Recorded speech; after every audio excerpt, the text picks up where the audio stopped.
have arrived. It's the 13th day of September 2015. My name is Doug Owen, and I am your host. This is Blacklisted Radio. You can text me anytime you like at 512-222-3067. Of course, the headquarters, the mainstay, the place to be during the show, most definitely is blacklistedradio.com. Plenty of features, free and exclusive content, all sorts of stuff there that you can find at the website dedicated to the show, alongside the ambassadors. Last week, we took Labor Day off. We had a pretty good time. Me, the family, everyone that decided to make their way to the house here. We had guests and friends and family and people taking advantage of the 3-day weekend. I hope you were able to as well. I really did want to do the show. There's just so many things that I tried to wrap into a 1 hour span each and every week. And so when we don't do the show, I just feel kind of overwhelmed. I feel like there are just so many things that I know that I have opinions on that I'd like to share with all of you, of course, and give you the opportunity through this format, through this platform, to do the same. So if you'd like to tonight, 800-313-9443 is the toll-free number to join us.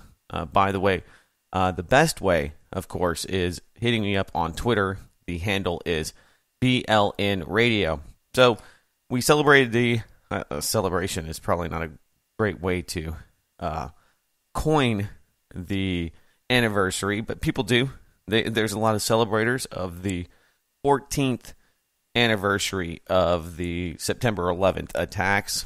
Some of those people are here in this country. And I'm not talking about the terrorists. I'm not talking about IS or ISIL or ISIS or any of the other jihadists that are waging war against the United States in a multitude of different ways.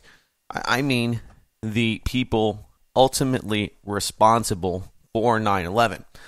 And without getting into all the specifics as far as who, what, when, where, why, if you don't have questions, if you don't think that there is anything askew with the official conspiracy theory, the official story about what happened on 9/11, I don't know if I'm going to be able to compel or convince you that you should look farther into the story.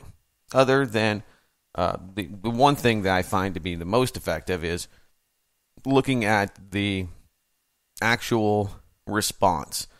What happened? And that's kind of taken away from the whole conversation.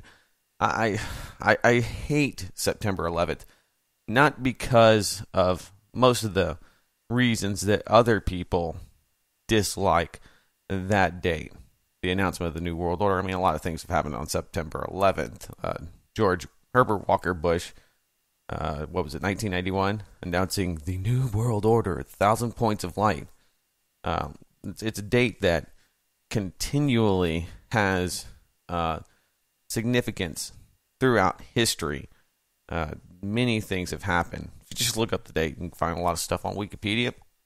I'm not going to give you the history lesson, but I get so sick of hearing about the first responders, those people that are fighting for our freedoms, the people that lost their lives. They should be remembered. And of course, the people that have given their lives in the aggregate for these attacks. No one talks about the million plus, and that's a very conservative number, that have died in Iraq because of an unjust, undeclared war. Nobody talks about the loss of liberty, the loss of dignity that the American people have undergone because of that attack. We talk about all of the people that died, the firefighters, we should, the police officers, the men and women that were in those towers and there below. We talk about them, but the American people have a real problem really looking at what was the Hegelian dialectic? The problem, the reaction, and the solution.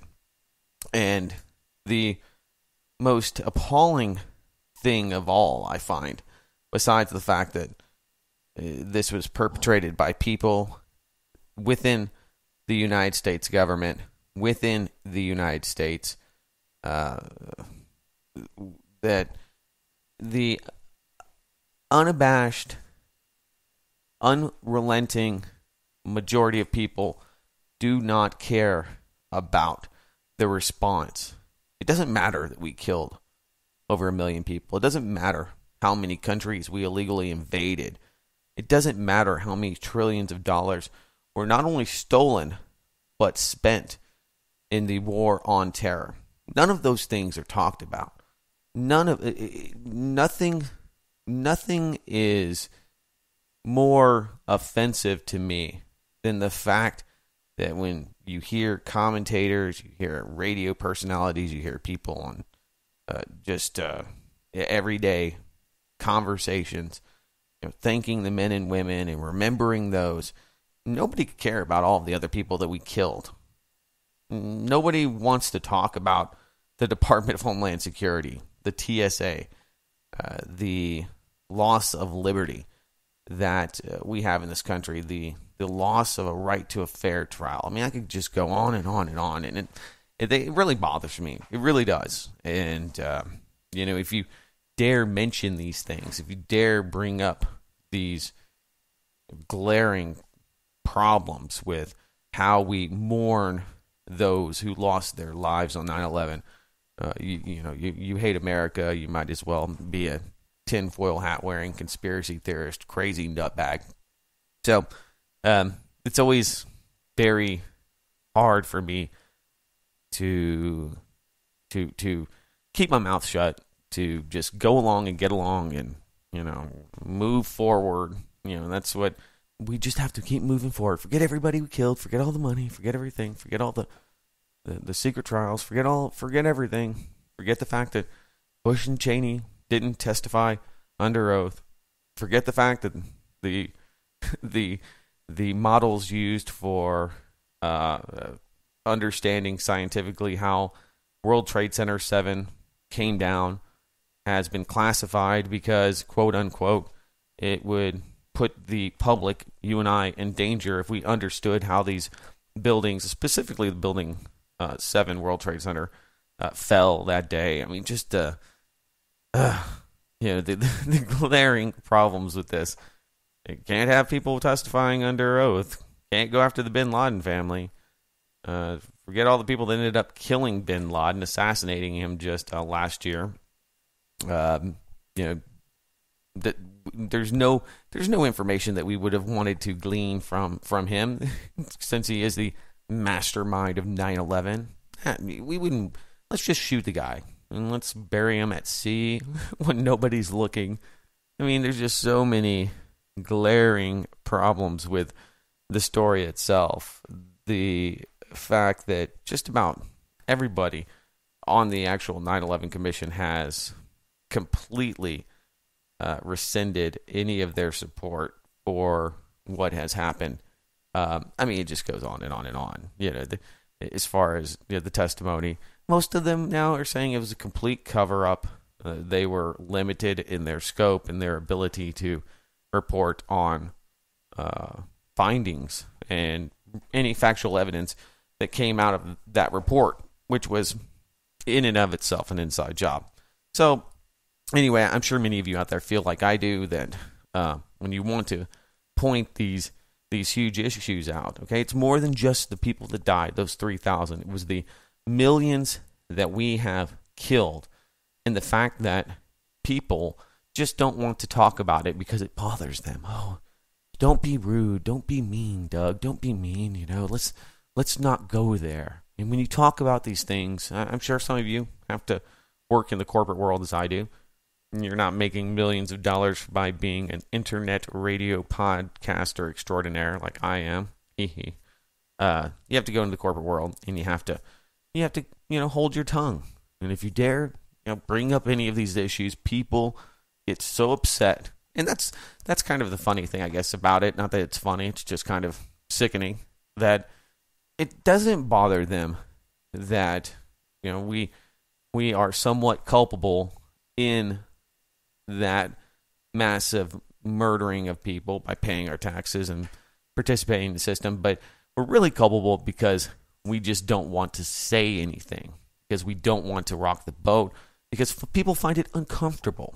And that's why I usually just take the day off. I usually don't go to work. I usually don't go in and make a point to try to, educate my coworkers on some of the logical fallacies, some of the real issues with 9/11, and not just the event itself. Regardless of what you believe, the response has more heinous action, and the response, the results, the repercussions, if you will, are so much more horrifying, and I mean just absolutely evil. To negate, to not to discuss that, to not hold ourselves at least a little bit culpable. I'm not one of these people that says, well, if you support it, Doug, if you don't want to go to a place where your children are safe, you should just leave America. You should leave America if you question where your billions of dollars are being spent. So anyway, a little bit of a rant, but I know other people feel that, and each and every year you have to kind of relive that moment. So we always post James Corbett's 9/11, the official conspiracy, in 5 minutes, which is pretty radio friendly, other than I think there's an S-bomb there at the very end of it, but it's a great eye-opener. It's hard to gain people's attention. And that's one of the reasons that I'm so appreciative to do this show and all the people that support it, because I know how much it really does mean for you to give me your time and to spend it with us each and every Sunday evening. So 9/11 in a nutshell, those are some of my thoughts. I'm not going to go through the total rundown of every portion of the official story that is easily dismissed, and in most cases, a complete and outright lie. We hear about ISIS, and we hear about all the boogeymen that we have to, fight across the world, because they could militarize and turn just about anything into some kind of bioweapon. And I saw this. I'm sure most of you have as well. Shock report: U.S. military misplaced samples of Black Plague and other deadly pathogens. The U.S. military sent out samples of anthrax to 50 states and even outside of the U.S. to other allies like South Korea and the like. And you have to wonder who is more likely to start a bioweapon war. Would it be ISIS, which I doubt, or the United States government? This came out of, I think this is CNN right here. The U.S. Department of Defense is looking into possible mishandling of bubonic plague and equine encephalitis. That's nice. Samples at laboratories, a Pentagon spokesperson said Thursday. The new inquiry is part of an investigation into the mishandling of anthrax at Department of Defense labs. Pentagon spokesman Peter Cook said the department hasn't determined whether samples containing plague, bacteria, and specimens of other deadly viruses were shipped from its labs as well. Well, I mean, I think one of the huge problems, or one of the worst repercussions of the war on terror and what happened in 9/11, after 9/11, is this blanket belief that we can have security and that the U.S. government will provide that if we just give up enough of our freedoms and we decide to shut our mouths and be uncritical and not criticize, that the U.S. government would do a great job of keeping you and your information, your privacy, your safety under wraps, that they'd be able to secure that. You see time and time again that the U.S. government, I mean, we're talking about, multi-million-dollar biodefense labs, top secret stuff, the most, you would think, most secured areas in the world. I mean, there's not too many other places that would probably have more security or should have more security than bioweapon defense labs. As much fear as we hear or we are bombarded with about chemical weapons being used by Bashar al-Assad, Iraq, going back to the aftermath of 9/11, we had the weapons of mass destruction. Although the neocons and the New York Times are doing their best to kind of revise history, saying, well, Bush did find the weapons of mass destruction. They were there. You're like, well, were they? Oh, yes, we found some sarin gas, and we found some other, what was it that they found? I mean, it wasn't even uranium or anything nuclear. It was some limited bioweapon. And you remember what Colin Powell said. You remember what all of these politicians that were drooling for war and just propagandizing the UN and all of its members into supporting these strikes by the United States on Iraq. It was about the mushroom cloud. Weapons of mass destruction were not, some chemical weapons or other biological agents. It was a nuclear holocaust that was going to happen if we did not go and take out Saddam Hussein. But they've, gone back and revised the story a little bit to make it seem like, well, it was somewhat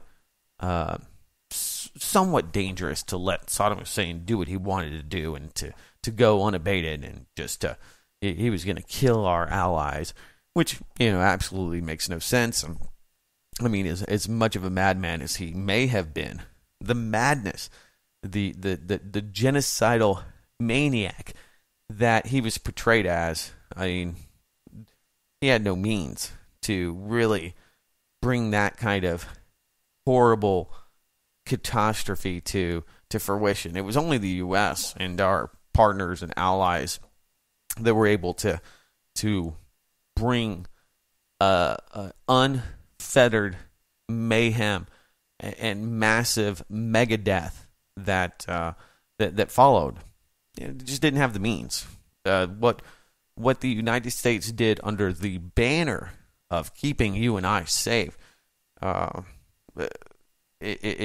there's nothing that could compare to the massive amounts of evil. Maybe the Holocaust, maybe Stalinist,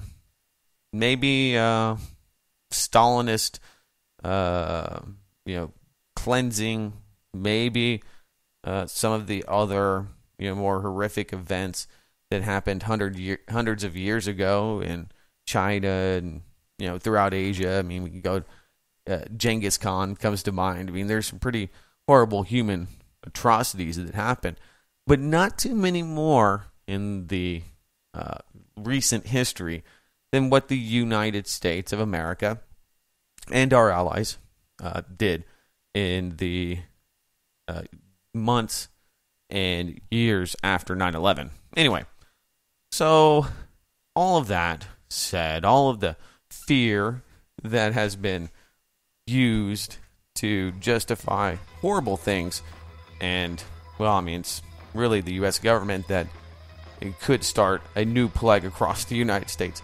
Probably not Saddam Hussein. All right, guys, quick break. We will be back with more. Don't go anywhere. It's Blacklisted Radio. All right, welcome back. It's Blacklisted Radio. Second half of the show. Plenty of time for you to call in if you'd like to. 800-313-9443. We'll open up the phone lines. Yeah, it seems like we had some flash crashes during the break there. So if you were listening to the live stream on the website, sorry about that. It should have restarted here in the chat room. You can go there to blacklistedradio.com. And we have 12, 13 or so people in there hanging out, talking about an array of topics, some of them related to the show, some of them just discussions, private discussions, personal discussions, thoughts on the economy. So, yeah, a lot of stuff to really get into, one of which I saw. Poor nations want the U.S. to pay reparations for extreme weather. There you go. When you put out a lot of propaganda about, well, that the U.S. is primarily the evil capitalists are creating weather disruptions, and that there will be no place for people to live in the near future. Well, who's going to pay the price for that? Well, of course, America. It's with the migrant crisis. Who should pay the price for these wars that are happening in Syria, that are happening, the destabilization and the ousting of many people in Turkey, Africa, Libya, primarily? Where are these people going to go? What are they going to do? Are they migrants? Are they refugees? Are they... do they deserve a home? Who's going to pick up the bill? Who's going to pay for all of this? What is going to be the cost? How is this going to change our world? Will the world change because of these events? And of course, many people are very fearful of change. And believe you me, not all change is good. I'm not afraid of change. But it's when it comes to global man-made warming and the debate of whether or not people are impacting the climate. The climate's changing. It always has. I mean, there was Bering Strait at one point. People could walk from Siberia to Alaska, and there were great glaciers all across the oceans that connected huge land masses. They are not here. So when you hear about glaciers melting, there was an ice age, and we're no longer in an ice age. If we go back into an ice age, some of us may or may not like that. It may or may not be a good thing. So when I hear, if we don't stop doing this right now, we don't give Al Gore more money, we don't give reparations to these climate refugees. That's the new one. Okay, it's not just war refugees; it's climate refugees, because of evil capitalist pigs driving your Yukons and Denalis that are causing people to lose their homes. I just think about, at what point do we actually put the climate into the equation? Things change. It really does. We have ice ages. Just because we have science, we have it in our hands, we have it as the new religion, doesn't necessarily mean that that there's something that you can necessarily do about it. And some of those things are just kind of natural. Not to say that they're not scary and horrible, but I find all too often that people are so convinced of science. Don't deny the science, Doug. Don't deny it, okay? We've got models that prove that in the next 100 years that X, Y, or Z is going to happen. Maybe or maybe not. If it happens, it's probably not because of great science. It's probably more, luck. They tell me that they can predict what the temperature of the planet will be in 100 years. And pardon me for being skeptical, but my weatherman has a hard time predicting whether or not we're going to have rain tomorrow. I mean, they have $1 million super Doppler 3D systems. I mean, the technology that is used to monitor the weather and maybe even manipulate the weather. HARP's back. Did you hear about that? Yeah, it's under new management. If you're not familiar with the Hemispheric Active Auroral Research Program, you should. It's interesting, to say the least. And it was gone, now it's back. But anyway, whether the government's manipulating the weather, maybe. If they could, they will. That's all I'm going to say. Would the government be messing around with bubonic bubonic plague? Yes, and they apparently accidentally sent it out to allies. So who knows who the enemies that might be the recipients of that as well. But back to global warming just for a moment. Poor nations want the U.S. to pay. Why not? I mean, we pay everybody. Preparatory talks ahead of the United Nations Conference on Climate Change to be held in Paris in December has representatives from developing nations asking for more than already agreed on $100 billion per year for climate change mitigation measures. Putting houses on stilts, trying to prevent your cities and your countries from looking like Venice. I don't know. They want more money. They want more compensation for weather-related disasters. And one of the funniest things is that, I don't know, maybe it's just karma and good fortune for all of us out here, all of you deniers, is that they said, well, it's going to be the extremes, the variance, the extreme variances are going to be much higher. It might not be more warm because the term was global warming, but it was that we're going to see larger swings now. So it's going to be colder and then hotter, and then, of course, we're going to have stronger hurricanes. What happened in 2004 with Hurricane Katrina will be nothing. Nothing, I tell you. It's going to be so much more scary. It's going to be so much more horrific.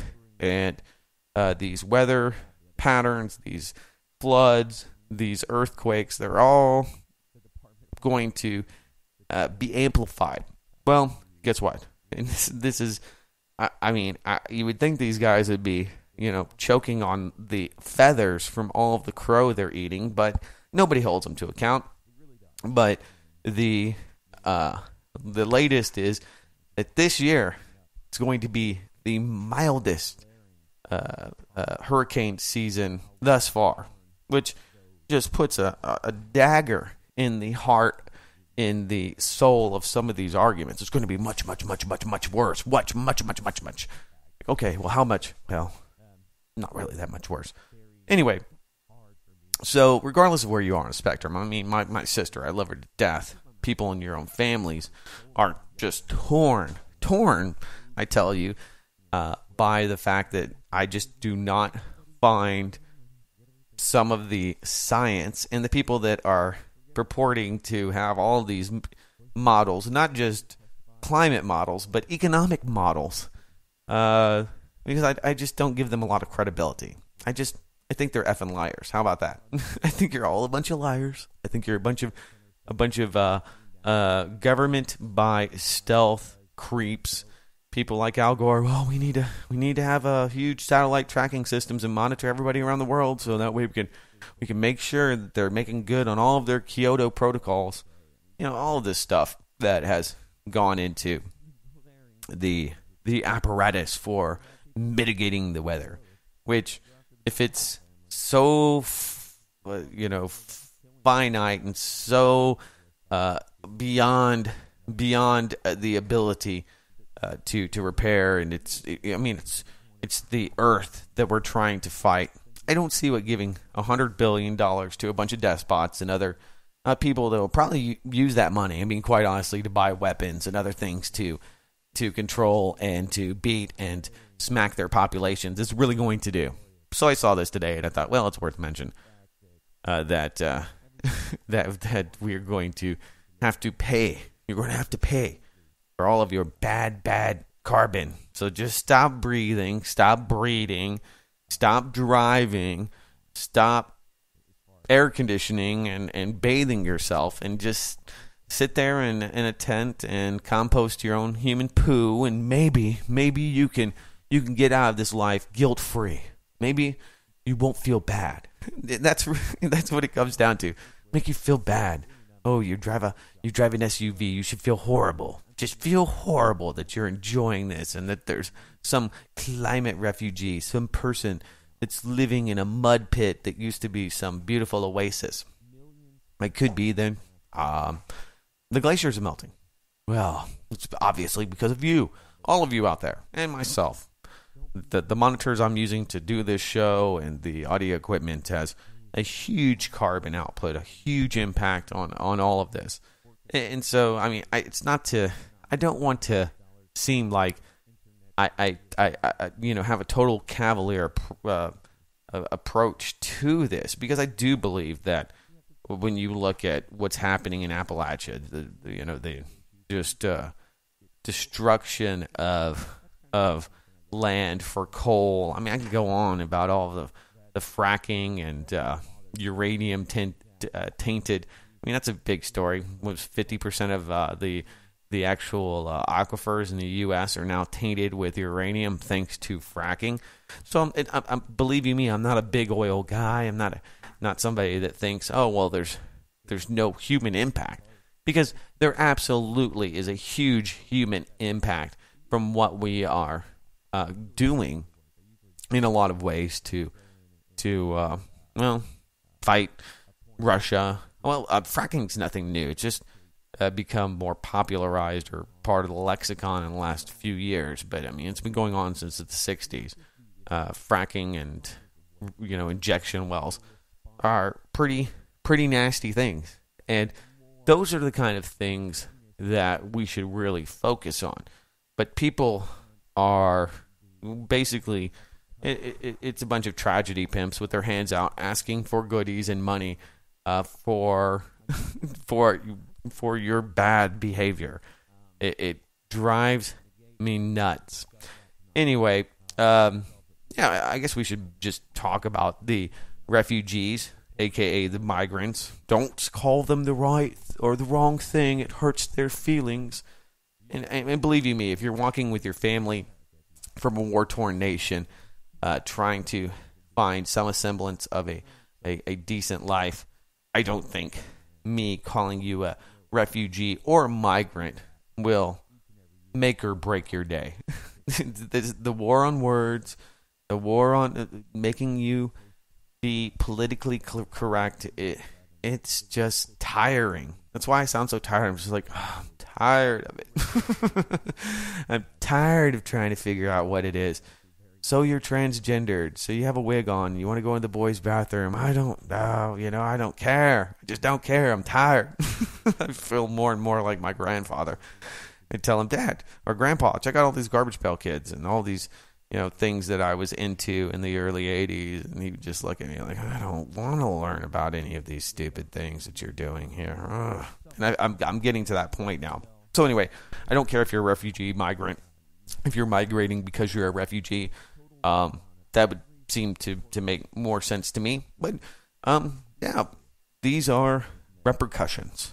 Now, when you decide to destroy a country from within, what's happening in Syria, the 4-star generals and even people like David Petraeus are now discussing and openly supporting Al-Qaeda and funding Al-Qaeda. So when you go back to September 11th, 2001, and what the mission had become at that point later on by 2002 into 2003, and where we're at today, where, who's a moderate? Who's, I don't know, good Al-Qaeda, bad Al-Qaeda, good Al-Nusra, good ISIS, bad ISIS? Should we give money and guns to the Kurds? Should we do this? Should we do that? You really start to grasp at straws when it comes to trying to analyze foreign policy, because I'll be honest with you, I have no idea what's really happening or how it will play out. But I can tell you one thing, is that the chaos, the massive amount of chaos that we are supporting and funding, and not just the U.S., I mean, you don't have to blame everything on us, but our partners, especially Turkey, Saudi Arabia, the Jordanians, and don't forget the Israelis that are openly funding Al-Qaeda and supporting ISIS troops in whatever form or fashion. I mean, putting labels and stamps on people's heads and trying to figure out what their ideologies are and the like is something that I guess the CIA is in the business of doing. But the repercussions are going to be that we have people trying to flee this chaos, any person in their right mind. And a little anecdote before we go to the break. We'll pick up Larry in Miami. If you'd like to call in, we'll talk to him here in the final segment coming up. Just want to let him know that. I was sitting with my son. He was laying on the bed with me, and he's 18 months old, almost 19 months old, talking, identifying things. Kind of that's his new thing, telling you, okay, that's a car, truck, A, B, C, pointing to things and trying to get that reassurance that he's getting things correct. So I call it the identification mode. So anyway, there was a pretty good storm that came through a few days back. We had a lot of lightning and thunder. I mean, he looked at me and he had this really scared look in his eyes. And he's looking at me. I said, "That's thunder." He's all, "Thunder," and it was really loud, and you could tell that it was scaring him, and he was like holding on to me for reassurance. That it's going to be okay, because he hears these, pretty scary sounding unidentified booms and flashes that are in the background. And, I don't take for granted where we are and where, luckily, I happen to be at this point in time, because I think about those people and living in constant fear, and fathers and mothers trying to reassure their children under heavy artillery, trying to cross thousands of miles on foot. What that would be. I mean, it made me cry. I mean, it really started to kind of tear at my heart thinking about that. And so, don't think for one moment that I'm not appreciative, and you should be as well, for some of the things that we are able to enjoy. No doubt about that. But there's lots of people that are not, and that's a big problem. We'll be back with the final segment. Your calls are still welcome. 800-313-9443. It's Blacklisted Radio. All right, welcome back. It's the final segment. We're going to go to the phone lines directly. We have 3 minutes and 3 phone calls. Let's see if we can do it.